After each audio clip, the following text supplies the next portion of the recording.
2011. I present your valedictorian, Fiona M.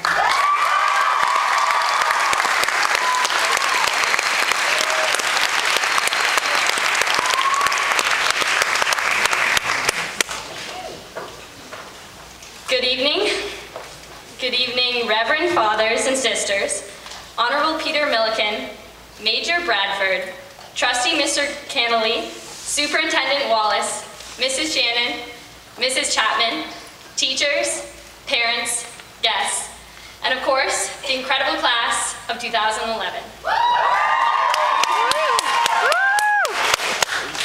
I am very happy to be speaking to you on this special night. I have to tell you that I've been practicing my valedictorian speech for a couple of days now, and it's really getting pretty good. It had a little something for everyone. Kids and adults, a well-written message perfectly balanced between humor and seriousness, just right for this occasion.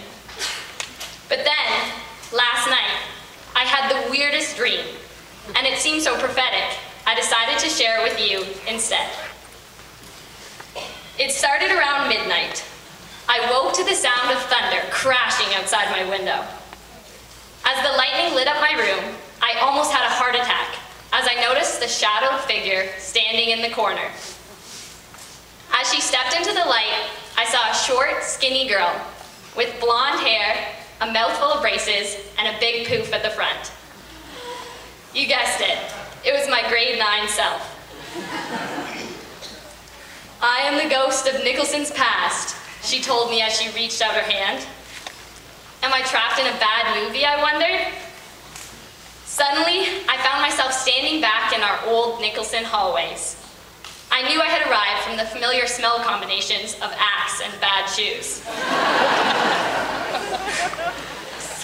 I had arrived back on my first day of grade 9 and was surrounded by smaller, chubbier-cheeked versions of ourselves.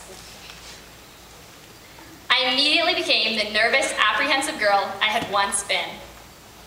"Ghost," I said to my younger self, "why have you brought me here?" "Fiona," she answered, "I wanted you to see just how far you and all of your classmates have come over the past 4 years.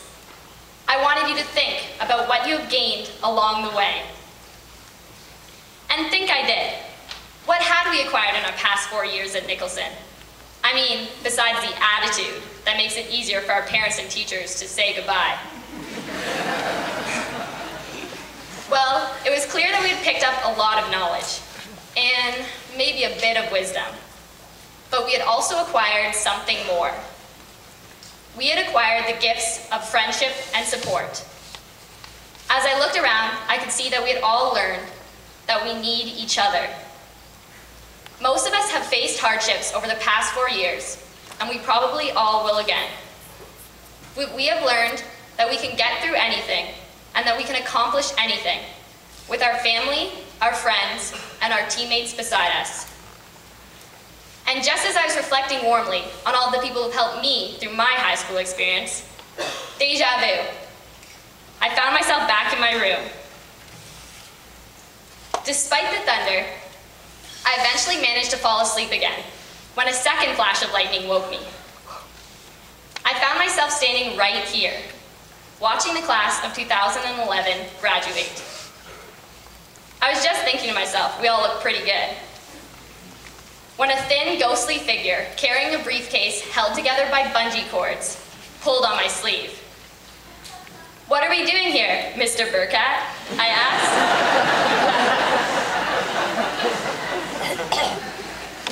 But he did what he always does when I ask a really stupid question in class. He smiled and faded quietly away, leaving me to figure out things by myself. I was left staring down on us, the NCC graduates, and I realized how much we had changed from those awkward and insecure grade 9s. It occurred to me that along our 4 years, we had all acquired courage. We had all learned that amazing things can happen when you swallow your fear and try new things. And as I looked down at our class, I knew we also learned that you don't have to be a star to make a difference in the lives of those around you. You just have to try. I can see the many visible leaders out there, but I can also see the quiet people who lead by example, who give their support without being asked, on our Nicholson teams, in our clubs, and with their friends. I could see that each and every person had learned to step outside of themselves, to contribute, that we had all been an important part of the special fabric that is Nicholson. I get it now, Mr. Burkett, I said. We've learned courage to stand up for our own beliefs and to try new things. I got so excited by my new revelation that I shouted and woke myself up. I was drifting off for the very last time when I heard another ghostly voice, this time coming from my television. The TV had turned itself on, and the newscaster looked strangely familiar. I'm not allowed to tell you who she was, but I can tell you that she opened her broadcast with a story about how the Nicholson kilt hemlines of 2021 were shocking the elderly of Belleville.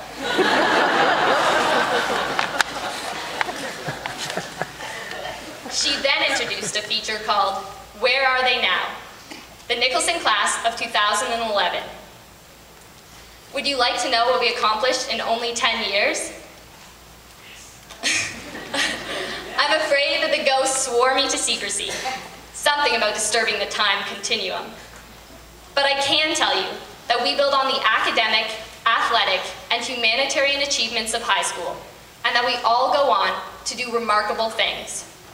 I can tell you that when we are faced with choosing between doing things that are easy and doing things that are right, the Nicholson class of 2011 does the right thing.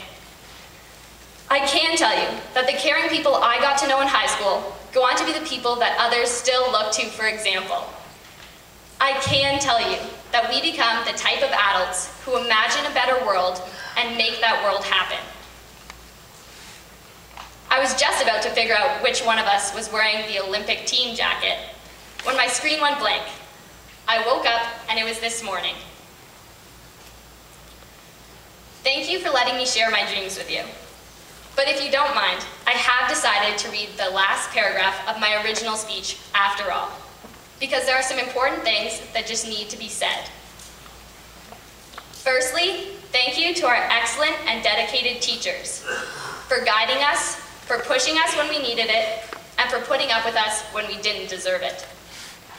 Thank you to our caring community, our support staff, and our administrators, our principal, Mrs. Shannon, and our vice principal, Mrs. Chapman, for giving their heart and soul into making Nicholson the great school that it is. And finally, thank you to our families for way too many things to mention. You guys have always been there for us from the start, and we know we can count on you to be there for us always. And now, classmates, it is finally time to take the gifts that we have gathered in the past and present and to move with hope and faith into the future. Congratulations, class of 2011.